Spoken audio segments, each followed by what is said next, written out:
Acting మీద ముందు నుంచి ప్యాషన్ ఉందా? All of a sudden actor అయ్యారా? అంటే చిన్నప్పటి నుంచి చేసేటోళ్ళం, డ్రామాలు ఎక్కువ చేసేటోళ్ళం ఊర్లో.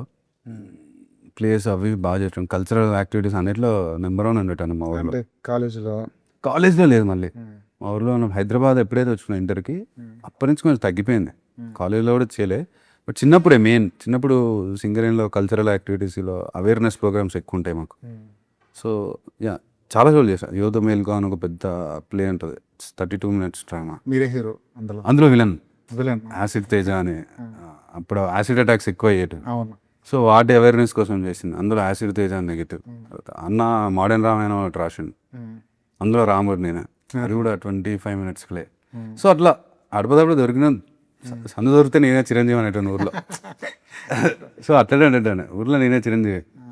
ఆ స్పేస్లో చిన్నప్పటి నుంచి చేసుకుంటూ వెళ్ళిపోయాను. బట్ పర్టికులర్గా ఇప్పుడు వెళ్ళి హీరో అయిపోవాలి అట్లా ఏం రాలే. I was travelling, that's. ఆ డ్రామాస్కి కానీ ఆ ప్లేస్కి కానీ ఎవరు డైరెక్టర్? అంటే మా స్కూల్లో ఇంగ్లీష్ టీచర్ అండి, అది కళ్యాణ్ టీచర్ అని. తను చిన్నప్పటి నుంచే అన్ని స్కూళ్ళల్లో కల్చరల్ యాక్టివిటీస్ చూస్తే రాఖీ సినిమా పాట వేస్తూ ఉంటాడు, చిరంజీవి పాట వేస్తూ ఉంటాడు, సింగర్. మా దాంట్లో మాత్రం ఫోక్ సాంగ్స్, అవేర్నెస్ ప్రోగ్రామ్. చిన్నప్పుడు తిట్టుకునేటోళ్ళం, ఏంది ఏమా బేసిక్ ఎవరికైనా ఏమంటారు, చిరంజీవి పాటకి డాన్స్ చేయాలి కదా, ఏమైంది కుక్కరకో తొలికోడి కూసే అంటుంది, డిఫరెంట్గా వెళ్తుంది ఏంది అని అనుకుంటున్నాను. బట్ ఇప్పుడు ఆలోచిస్తే if I look back that's super. అంటే ఆమెనే మోస్ట్లీ డైరెక్ట్ చేస్తుంది. అండ్ మోడర్న్ రామాయణం ఒకటి అన్న రాసిచ్చింది మొత్తం, అది సూపర్ ప్లే. అది ఏంటిది మోడర్న్ రామాయణం అంటే? అంటే సెటరిక్గా ఉంటుంది. సెటరికల్ అంటే మళ్ళీ సేమ్ డ్రామా, రాముడు సినిమా సేమ్ డ్రామా. ఆ డ్రామాకి ఏంటంటే సినిమా డైలాగులతో థీమాటిక్. ఇప్పుడు గరుడపక్షి పౌరాణికం ఉండదు, పౌరాణికంలా ఉండదు అసలు, కంప్లీట్ మోడర్న్ సినిమా డైలాగులను వాడుకొని ఏ సిచ్యువేషన్కి ఏది వాడచ్చు. ఇప్పుడు నేను ఇంతలో డైలాగ్, పోకిర్లో డైలాగ్.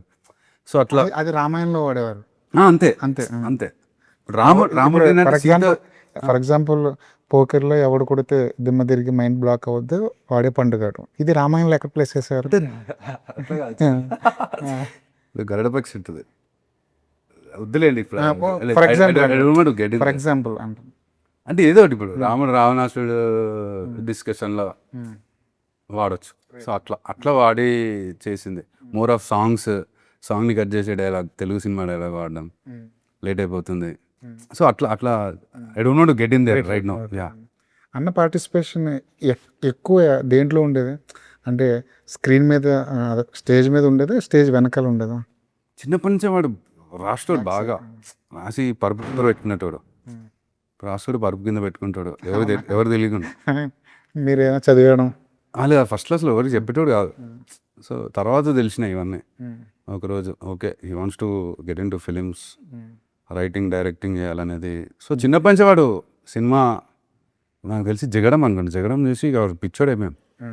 జగడం సినిమా చూసి వచ్చి ఇంకా అసలు ఫిక్స్ అయిపోయింది, నేను సినిమా డైరెక్టర్ అవ్వాలి, ఇక అంతే, ఇంకా దాని మించి ఇంకో ఆప్షన్ లేదని. సో వాడు చిన్నప్పటి నుంచే కెమెరా బ్యాక్ సైడ్ కూర్చొని డైరెక్షన్, డైరెక్టర్ హీరో రా అనేటాడు చిన్నప్పటి నుంచి. హీరోలు కాదు, డైరెక్టర్ హీరో అంటాడు. మీకు ఎప్పుడు అనిపించింది అంటే స్టేజ్ షోలు చేసినప్పుడు నా కెపాసిటీ, నా టాలెంట్ స్క్రీన్కి కూడా ఉపయోగపడుతుందని మీకు ఎప్పుడు అనిపించింది? అంటే పర్టికులర్ ఎప్పుడు ఆ స్క్రీన్కి ఉపయోగపడుతుంది అని, అంటే నేను యాక్టర్ అవ్వచ్చు నేను కూడా స్క్రీన్ మీద అని.